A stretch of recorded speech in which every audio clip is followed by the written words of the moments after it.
Magandang araw po sa bawat isa sa inyo. Welcome back to our 365 Daily Devotions. Now, bago po tayo magpatuloy, gusto ko lang batian ng happy birthday si Care Baligwat and binabati ko rin si Dairin Katipunan ng Victory Bacoor. So, patuloy lang po tayo magpagamit sa ating Panginoon upang mas makapagdisipulo pa tayo ng mga tao sa ating sa ating paligid, sa ating church at sa kung nasan man tayong dako.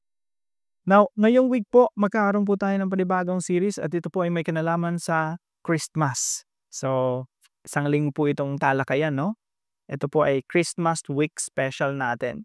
At yung tema po natin ay Emmanuel, God with us. Pag sinabi po natin Emmanuel, ang ibig sabihin po natin nito ay ang Diyos ay kasama natin. God with us. So, yan po ang ating series. At ngayong araw po yung pinaka-topic natin ay The Coming Prince. Alam niyo po, ang ating Panginoon Jesucristo ay ipinangako na sa Old Testament pa lang. Kaya po ako ay isang Kristiyano, kaya po hindi ako naging atheist o hindi ako sumanim sa anumang relihiyon na hindi naniniwala sa Bible. Bakit ako Kristiyano? Bakit ako tagasunod ng ating Panginoon Jesucristo? It's because of the Bible. Yung Bible po kasi, yung Old Testament, punong-puno ito ng pangako.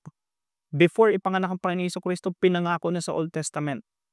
Kaya po, nung nakita ko na yung Old Testament, puno siya ng promises. New Testament, puno ng mga fulfillment of God's promises in the Old Testament. Sabi ko, there's no other way but to believe that there is a God who controls the history of humankind.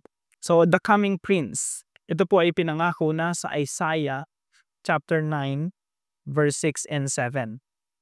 So, ito po yung verse natin ngayon. Sabi po rito, "For to us a child is born, to us a son is given." Merong isang bata na ipapanganak, isang lalaki na ibibigay sa atin. "And the government will be on his shoulders, and he will be called Wonderful Counselor, Mighty God, Everlasting Father, Prince of Peace. Of the greatness of his government and peace, there will be no end. He will reign on David's throne and over his kingdom, establishing and upholding it with justice and righteousness from that time on and forever. The zeal of the Lord Almighty will accomplish this." Sa Tagalog po, sapagkat sa atin na ipapanganak ang isang bata, sa atin ay binigay ang isang anak na lalaki, at ang pamamahala ay maaatang sa kanyang balikat. At ang kanyang pangalan ay tatawaging Kamanghamanghang Tagapayo, Makapangyarihang Diyos, Walang Hanggang Ama, Prinsipe ng Kapayapaan. Ang paglago ng kanyang pamamahala at ng kapayapaan ay hindi magwawakas sa trono ni David at sa kanyang kaharian, upang itatag at upang alalayan ng katarungan at ng katuwiran mula sa panahong ito hanggang sa magpakailanman. Isasagawa ito ng sagisag ng Panginoon ng mga hukbo. So ito po ay pangako patungkol sa pagdating ng ating Panginoon Jesucristo bilang isang Mesaya na mula sa lahi ni Haring David. Pangako po sa Old Testament na mula sa lahi ni David ipapanganak ang Mesaya, at ang Mesaya na po yun ang maghahari sa lahat ng mga bansa. So ito po yung una nating katuruan ngayong araw. The government of Christ began at His birth. Marami po mga tao hindi naniniwala na yung mundo natin inaayos ng Diyos. Paayos ng paayos, pabuti ng pabuti. Ang iniisip ng tao, yung mundo natin pasama ng pasama, pabulok ng pabulok. Pero dito po sa Isaiah chapter 9 verse 6 through 7, si Prophet Isaiah, he was looking forward to the future na ipapanganak ang Messiah. At yung Messiah po na yon, ang Kristo, ang tagapagligtas, yung pamamahala po ay iaatang sa kanyang balikat.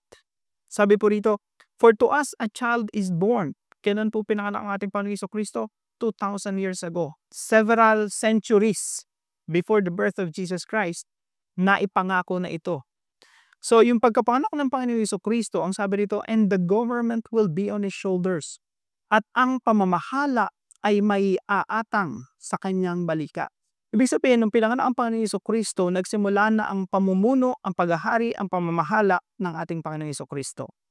Nangangahulugan lamang na ang Panginoon Jesucristo ay hari na. Siya yung prinsipe ng kapayapaan. Siya yung coming prince. He is the ruler. He is the king of the universe. So the government of Christ began at His birth. Sa pagkapanganak pala ng Panginoong Jesucristo, nagsimula na ang kanyang paggogobyerno.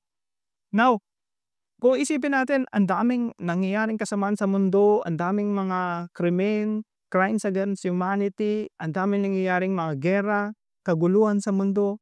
Nasaan ang paghahari ni Kristo kung ang mundo natin punong-puno ng, giyera? Marami pa sa atin gano'n ang tinatanong, no? Pero tandaan po natin ang paggogobyerno ng ating Panginoong Jesucristo, hindi po ito one time, overnight, one snap, everything will be changed.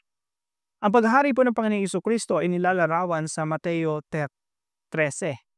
Ito po ay, ang kaharian po ng Panginoon ay nilalarawan sa isang maliit na mustasa na itinanim, unti-unting lumalago hanggang sa pinakamalaking halaman sa hardin. Inilarawan po ito sa yeast, invisible, hindi mo makita, inihalo sa minasa ng tinapay, sa isang dough, sa minasa. Hindi mo makita sa simula pero at the end, nakikita mo na na-impluwensyahan yung buong minasa. Sa mga ito, ang paghari ng Panginoong Jesucristo, ang paggugobyerno ng Panginoong Jesucristo ay nagsimulang maliit at ito ay lalaganap. Kaya po ang Panginoong Jesucristo noong unang panahon, wala namang naniniwala sa Kanya. There was a time, kahit nga yung mga kapatid niya, hindi naniniwala sa Kanya. Nung pinanganak ang Panginoong Jesucristo, lumaki siya sa Israel, maraming tao ni-reject siya. Hindi siya pinananiwalaan. Pero look at now. Napakaraming tao sa mundo ang nananampalataya sa Panginoong Jesucristo, nagbibigay ng kanilang buhay sa Panginoong Jesucristo. At yan ay tanda na ang paggogobyerno ng Panginoong Jesucristo ay narito na sa mundo at ito'y lumalagana. Nagsimula na. The government of Christ began at His birth. Nagsimula na at ito po ay lumalago. And that brings us to point number 2. The government of Christ increases worldwide. Yung paggogobyerno, pamumuno, pamamahala ng Panginoong Jesucristo, lumalagana po yan worldwide. Kaya nga kayo po na nakikinig sa akin ngayon, kayo po ay ebidensya na ang mundong ito ay patuloy na binabago ng Diyos. Kung paano binabago ng Diyos ang iyong buhay, ganun din binabago ng Diyos yung mundo. Maliban na lamang kung naniniwala tayo na tayo mga Kristiyano ay walang impluwensya sa mundo. Kung naniniwala tayo na ang mga Kristiyano ay walang mabuting nagagawa sa mundo, pwede pa sigurong maniwala tayo ng mundo ay pasama ng pasama.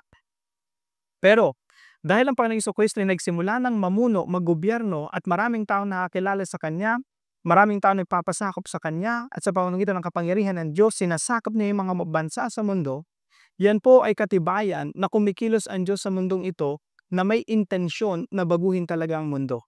Sa mga katuwid, dito po sa Isaiah chapter 9 verse 6 through 7, sinasabi ko rito na simula sa kapanganakan ng Panginoong Jesucristo, ang kanyang pamamahala ay lumalaganap na hanggang sa iyong buong mundo tuloy ang mabago.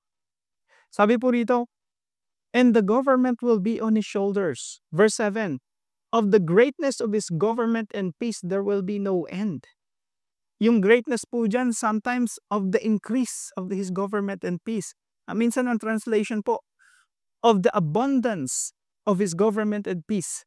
Sa Tagalog po, ang paglago ng kanyang pamamahala at ng kapayapaan ay hindi magwawakas. Sa makatuwid po, simula ng pinanganak ang Panginoong Jesucristo, nagsimula siyang maghari. Marami, dumadami at patuloy na lumalaganap ang ebanghelyo ng Panginoong Jesucristo hanggang sa majority ng mga tao sa mundo ay nakakilala sa Panginoon at sumusunod sa Kanya. Naniniwala po tayo na yung mga bansa sa mundo ay pamumunuan ng mga taong sumasamba at nagpapasakop sa Panginoong Jesucristo. Point number 3, the government of Christ governs the nations. Ang pamamahala ng Panginoong Jesucristo ang siyang yung magli-lead. The government of Christ governs the nations. Alinsunod po ito sa pangako ng Diyos kay David na wala sa kanyang lahi ipapanganak ang Mesaya at ang Mesaya na yun ang siyang sasakop sa lahat ng mga bansa. Sabi po rito, He will reign on David's throne and over His kingdom, establishing and upholding it with justice and righteousness from the time on, from His birth, and forever. The zeal of the Lord Almighty will accomplish this. Sa mga tuwid mga kapatid, yung mga bansa sa mundo magpapasakop talaga sa Panginoong Jesucristo. Kaya po si Jesus Christ bago siya umakyat sa langit, ibinigay niya yung kanyang Great Commission. Sabi niya sa kanyang mga alagad, go disciple the nations. Teach them to obey everything I've commanded you. Sa mga tuwid, yung bansang Pilipinas, darating yan tayong susunod tayo, luluhod tayo sa Panginoong Jesucristo. Yung bansang Pilipinas magpapasakop sa Panginoong Jesucristo. Yung bansang Pilipinas ay magiging makadiyos. hindi lamang po ang Pilipinas kundi lahat ng mga bansa sa mundo ay maging makadiyos at tagasunod ng Panginoong Jesucristo. Yung Great Commission po ng Panginoong Jesucristo magtatagumpay. Sabi po rito, and the government will be on his shoulders. Nasa balikat na ng Panginoong Jesucristo ang pamamahala. At ang paglago ng kanyang pamamahala at ng kapayapaan ay hindi magwawakas. Patuloy kong lalago ang pamamahala ng Panginoong Jesucristo at lahat po ng mga bansa ay magpapasakop sa kanya. Kaya po dito sa bansang Pilipinas, napakadaming korupsyon. Pero wag po tayong mawawala ng pag-asa sapagkat ang pag-asa natin ay nasa balikat ng ating Panginoong Jesucristo. Ang pag-asa natin wala sa gobyerno. Ang pag-asa natin nasa paggogobyerno o nasa pamamahala ng Panginoong Jesucristo. Asahan po natin dadami ang mga tagasunod ng Panginoong Jesucristo at masasaturate po yung buong mundo. Bilang application po sa verse na ito, number 1, put your hope in Christ expanding influence. Ilagay po natin yung ating pananampalataya hindi sa mga politiko na makapagbago ng bansa. Ilagay natin yung pananampalataya natin sa halip sa Panginoong Jesucristo na siyang bumabago ng mga tao at ang mga tao na iyon ang babago ng kanilang mga pamilya at ng kanilang mga komunidad at ng kanilang mga bansa. Put your hope in Christ expanding influence. Ang impluensya po ng Ebanghelyo ng Panginoong Jesucristo manunuot sa society, manunuot sa mundo. At patuloy lang po tayo magpagamit sa ating Panginoong Jesucristo. Napakaganda po ng pangako ng Diyos sa mga verses na inaaral natin. From the time of the birth of the Lord Jesus Christ, lumalago na ang kanyang paghahari. At ikaw ang representative ng Diyos ng pagbabago na iyon. Simula sa iyong buhay, sa iyong pamilya at komunidad at maging sa kung saan bansa ka. Kung nasan ka man ngayon, diyan ka gagamitin ng Diyos upang ipalaganap pa ang kanyang pamamahala. Number 2. Embrace a positive perspective on the future. Yakapin po natin ang positibong pananaw patungkol sa hinaharap. Ang Biblia po ay punong-puno ng pag-asa. Kung babasahin niyo lang yung lahat ng mga nations na words, terminology na ginagamit sa Bible, lagi pong sinasabi sa Biblia na yung mga bansa sa mundo, they will bow down before God. They will worship God. They will give thanks to God. They will praise God. They will declare the glory of God. Bakit po? Yung just focusin natin, He is the God of the nations. Kaya po yung buong lahat ng mga bansa, lahat ng mga ethnic groups sa mundo, they will really bow down before the Lord Jesus Christ. Huwag po natin isipin na yung mundo na ito, pasama na para bang inabandon na ng Diyos. Sa halip, tingnan natin yung sinasabi ng Biblia na lahat ng mga bansa ay sinasamsam ng ating Diyos at inilalapit sa Kanya upang pagharian niya. Number 3, pray for influence and make a difference. Ipanalangin ko natin na tayong mga Kristiyano ay maging maimpluwensya. Tayo maging successful sa ating mga hanap buhay, sa office, sa eskwelahan. Kung ikaw ay teacher, estudyante, do your best kung nasang field ka and become influential wherever God has called you. Maging influential tayo sa maraming bagay. Kasi yung influence natin, ginagamit natin yan upang magkaroon ng pagbabago dito sa mundo, sa pamilya natin, sa komunidad natin, sa opisina natin, sa eskwelahan natin.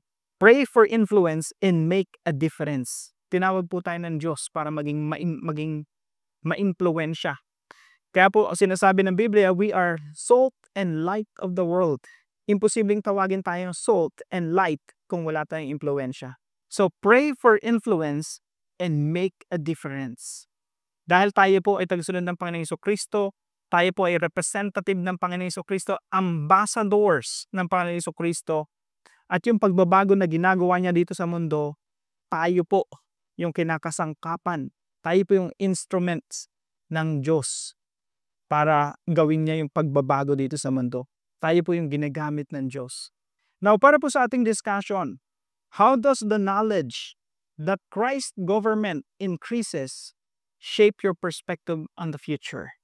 So pag-usapan po natin ito sa ating mga discussion groups at para po sa ating panalangin.